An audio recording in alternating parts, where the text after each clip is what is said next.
Challenging star Darshan ಅಭಿನಯದ ಯಜಮಾನ ಸಿನಿಮಾದ ರಿಲೀಸ್ ಡೇಟ್ ಫಿಕ್ಸ್ ಆಗಿದ್ದು ಮಾರ್ಚ್ 1ರಂದು ಪ್ರಪಂಚದಾದ್ಯಂತ ರಿಲೀಸ್ ಆಗ್ತಾ ಇದೆ. ಇದೇ ಮೊದಲ ಬಾರಿಗೆ ಕನ್ನಡ ಸಿನಿಮಾವೊಂದು ಯೂಟ್ಯೂಬ್ ರೆಕಾರ್ಡ್ ಅನ್ನ ಬ್ರೇಕ್ ಮಾಡಿದ್ದು ಯಜಮಾನ ಸಿನಿಮಾದ ಮೇಲೆ ಅಭಿಮಾನಿಗಳು ಅಪಾರವಾದ ನಿರೀಕ್ಷೆಯನ್ನ ಇಟ್ಟಿದ್ದಾರೆ.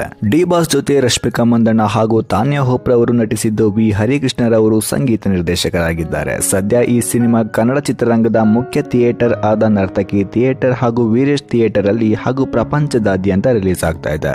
ಈಗಾಗಲೇ ಯಜಮಾನ ಸಿನಿಮಾಗೆ ಟಿಕೆಟ್ ಬುಕ್ಕಿಂಗ್ ಕೆಲಸ ಶುರುವಾಗಿದ್ದು ನೀವು ಕೂಡ ಆದಷ್ಟು ಬೇಗ ಟಿಕೆಟ್ ಬುಕ್ ಅನ್ನ ಮಾಡಬಹುದು. ಹೌದು, ಬುಕ್ ಮೈ ಶೋ ಆಪ್ ನಲ್ಲಿ ಯಜಮಾನ ಸಿನಿಮಾಗೆ ಟಿಕೆಟ್ ಅನ್ನ ಬುಕ್ಕಿಂಗ್ ಮಾಡಬಹುದು. ಸದ್ಯಕ್ಕೆ ನರ್ತಕಿ ಥಿಯೇಟರ್ ನಲ್ಲಿ ಕೆಜಿಎಫ್ ಸಿನಿಮಾ ಪ್ರದರ್ಶನವಾಗ್ತಿದ್ದು ಯಜಮಾನ ಸಿನಿಮಾಗಾಗಿ ಕೆಜಿಎಫ್ ಸಿನಿಮಾವನ್ನ ತೆಗೆದು ಹಾಕ್ತಿದ್ದಾರೆ. ಈ ವಿಡಿಯೋದ ಅನಿಸಿಕೆಯನ್ನ ದಯವಿಟ್ಟು ತಪ್ಪದೆ ಕಮೆಂಟ್ ಮಾಡಿ ಹಾಗೂ ಫಸ್ಟ್ ಡೇ ಫಸ್ಟ್ ಶೋ ನೋಡ್ತೀನಿ ಅನ್ನೋರು ಮಿಸ್ ಮಾಡದೆ ಈ ವಿಡಿಯೋಗೊಂದು ಲೈಕ್ ಅನ್ನ ಕೊಡಿ ಹಾಗೂ ಇನ್ನಷ್ಟು ಸ್ಯಾಂಡಲ್ವುಡ್ ನ ಅಪ್ಡೇಟ್ಗಳಿಗಾಗಿ ತಪ್ಪದೆ ನಮ್ಮ one time Kannada YouTube channel ಅನ್ನ ಸಬ್ಸ್ಕ್ರೈಬ್ ಮಾಡಿ. ಹಾಗೆ ಪಕ್ಕದಲ್ಲಿರೋ ಬೆಲ್ ಐಕಾನ್ ಮೇಲೆ ಕ್ಲಿಕ್ ಮಾಡಿ ನಾವು ಅಪ್ಲೋಡ್ ಮಾಡೋ ವಿಡಿಯೋ ನಿಮಗೆ ನೇರವಾಗಿ ನೋಟಿಫಿಕೇಶನ್ ಮುಖಾಂತರ ಬರುತ್ತೆ. ಧನ್ಯವಾದಗಳು.